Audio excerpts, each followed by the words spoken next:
Alrighty, let's see what we have in store for today's video. Okay.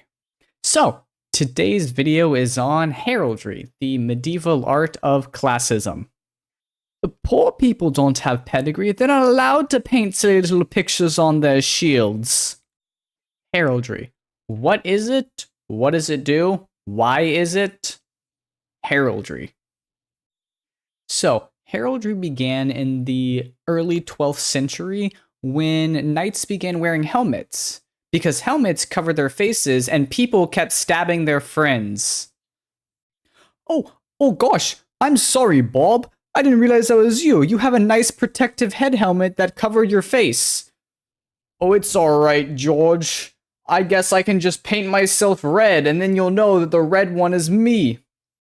And so the tradition of heraldry began, with knights painting silly little pictures all over themselves and their shields in order to make sure they don't get stabbed by their friends. Over time, the people were kind of like, oh, I kind of like these silly little drawings. I'm going to put them on my horse, and my helmet, and my flag, and my everyday clothes, and my servants, and everything in my entire life. And so heraldry kind of just became the status quo of the Middle Ages. So, now that we know what heraldry is and where it came from, let's examine the actual parts of a specific heraldic achievement. So, the main part of a heraldic achievement is the shield itself. That represents the actual image of what it is. All the other stuff is just kind of extra add-ons, basically. Don't come at me for that one. So, the achievement itself is a visual representation of a description called a blazon. The blazon is basically a way to tell people in simple terms, hey, this is what it looks like. And if you can read a blazon, you can see the shield. That's kind of how that works. It's pretty simple. Or at least it would be simple, except for a blazon is written in basically its entirely own language. It's a weird mix of like French, Latin, and Old English. It's its own thing.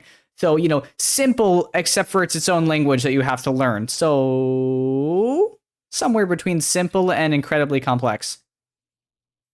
And there are also a whole bunch of rules about how you can blazon stuff, what goes where, and what you can and can't do.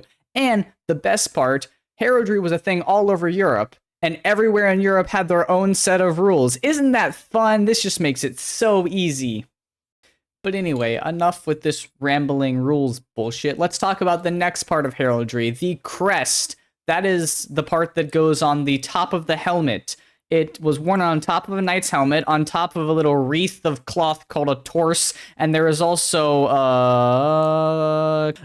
there is also a little piece of silk that he put on himself to like cover the sun or some shit, and it was called mantling. And together, the wreath, the torse, the mantling, and the crest made up the helmet part of the achievement and the helmet. And when you're drawing an achievement, you'd slap that on top of the shield. But those were worn during tournaments and other things, and it was fancy.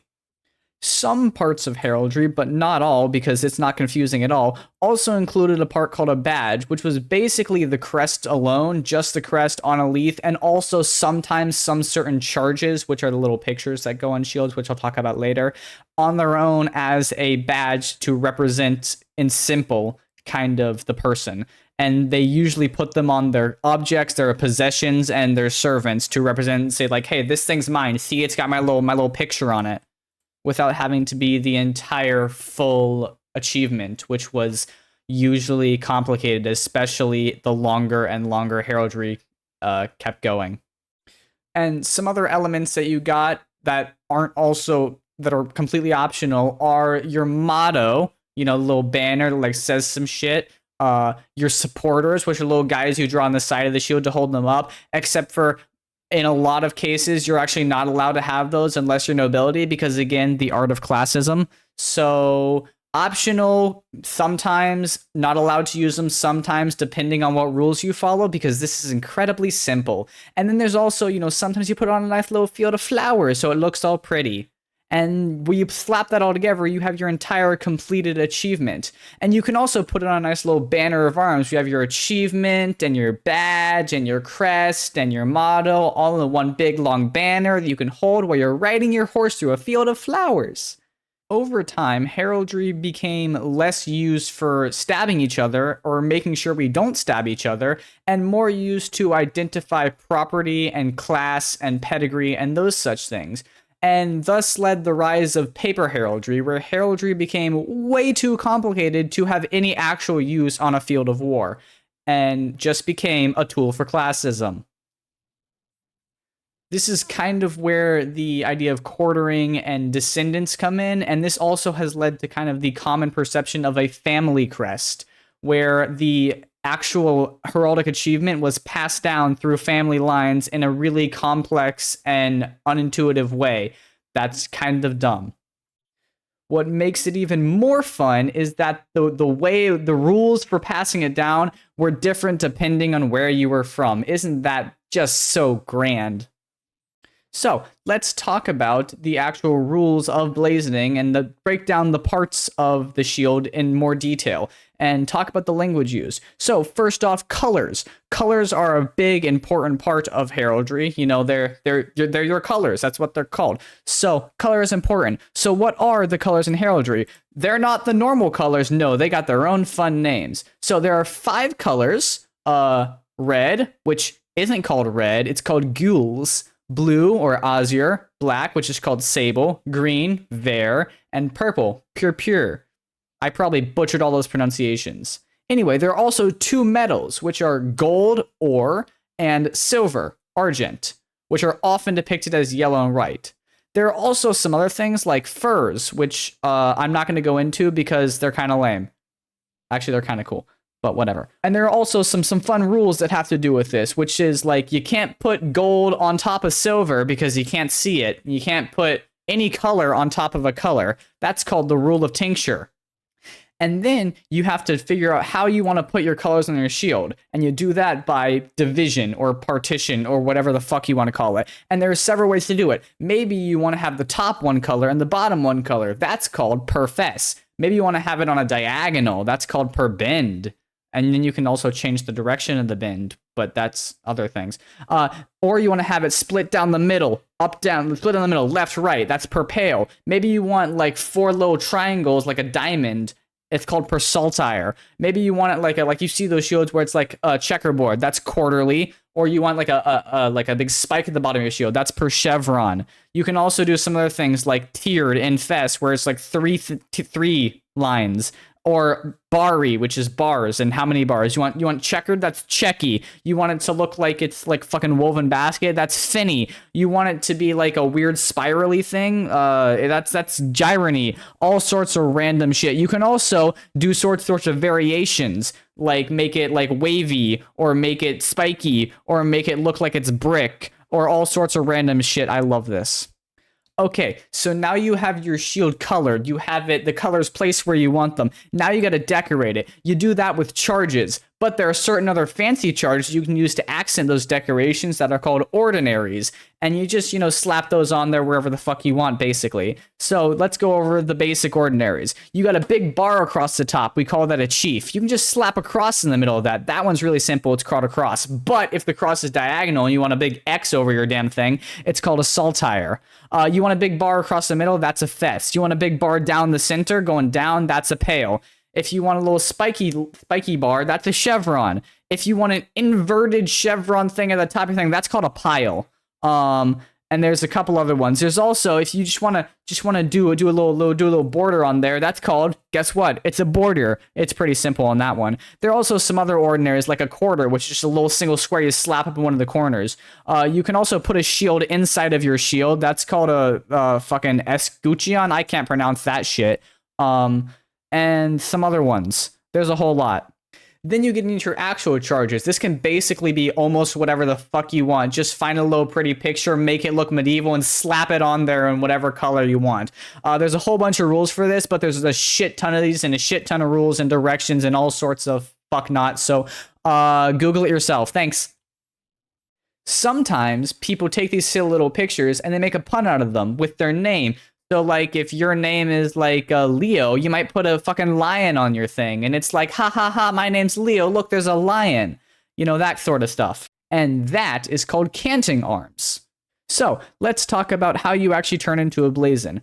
First, you name the field, which is basically your colors and how they're divided. Then you put the principal charge, which is the main one. Then you put all the other little charges, which the principal charge is usually an ordinary. Then you put all the other little charges, and then you put all the charges you want to have on your ordinary. And that's that. And also, if you have it quartered, which is basically when you take different shields and slap them onto one shield in quarters, you do it 1, 2, 3, 4, really simple. And usually it's 1, 4, 2, 3 are the same shield, or the same thing.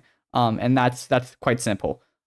And finally, you can do a little fun thing with your charges where basically you slap a charge, but it's across 2 different colors. And you're like, well, shit, I can't put a color on a color and a metal on a metal, so I can't have it either a color or a metal. What do? Well, you do this fancy thing called counter-changing it or counter-charging it. I don't fucking know. And you basically split it down the middle and change the color.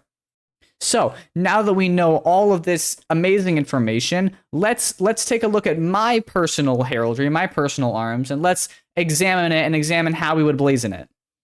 So this is my personal heraldry. As you can see, we got red and white, we got a giant flower in the middle, we got some things happening at the top, and a lot of other fancy stuff. So what is the blazon for this? Well, using what we know, first we're going to name the field. And in this case, it is purple, gules, and argent, which means it's split down the middle, red and white. Very simple. Next up, we go for the main charge, which in this case is this flower. So it would be a rose counterchanged, which, as you can see, it's split colors. Then we go for the subcharges, which in this case, it is the stars at the top. And so we'd say in chief, 3 stars counterchanged. And so basically that we've done the entire shield. So now we need to do all the other fancy stuff, starting with the crest. So we say on a wreath of the field, which means a wreath that's the same color as the field, so red and white, an 8-pointed star, sable, rising from a fire ore with the crescent intersecting the star's highest point. So let's go over that. An 8-pointed star in black, which is what we have, rising from a fire gold, and then intersecting its highest point, a silver crescent. Finally, we end up with the motto, which basically is really simple. You just say on a scroll below the shield, the motto, Gloria in Mutatio in my case. And there, you have it. There's my full crest. Yay, we did it. All right, cool. Video over. I actually have no clue how long this video is going to turn out, but I think it's actually pretty short, which is okay. This is the quick, kind of unhinged, just dive into one of my favorite topics. It's way more complicated than I made it out in this video, but I think I'm encouraging you to do your own research here because there's a lot of really interesting stuff you can go into with heraldry and the culture and art around it. And I encourage you to look it up, find your own resources, and encourage you to create your own arms. It's a very fun experience. Just go for canting arms, which actually my arms are canting arms. The rose in the middle is a pun on my middle name, which is Ross. It's Rose Ross. It's some little thing. Anyway, yeah. So I highly encourage you to go create your own arms. Maybe you can find some fun canting arms, some fun symbols that you think represent you. You can get a lot of fun with symbolism in heraldry, which I did, but I will not go into because I want to finish it here. So yeah, if you enjoyed the video, leave a like, maybe subscribe, I don't know. And I'd love to see your own arms. So join our Discord server and you can post all your heraldry you want and we can have a fun heraldry thing. Yeah. All right, cool. Bye.